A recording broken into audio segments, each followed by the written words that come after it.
সংশোধিত ওয়াকফ আইন নিয়ে ভারতের পশ্চিমবঙ্গে মুখ্যমন্ত্রী মমতা ব্যানার্জি বলেছেন, তিনি কোনো ধর্মীয় স্থানে হাত দেবেন না। তার রাজনীতি ধর্ম নিয়ে নয় বলেও জানান তিনি। মালদহে এক জনসভায় সংখ্যালঘুদের আশ্বস্ত করে বলেন, তিনি থাকতে কারো সম্পত্তিতে হাত দিতে দেবেন না। জনসভায় মমতা দাবি করে বলেন, ওয়াকফ সম্পত্তি আইন তৃণমূল নয়, কেন্দ্রীয় সরকার করেছে।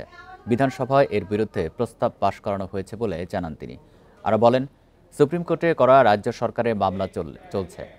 এদিন আবারও এসআইআর নিয়ে কথা বলেন মমতা। সবাইকে এই ইস্যুতে নিশ্চিন্তে থাকার আহ্বান জানান মমতা ব্যানার্জি।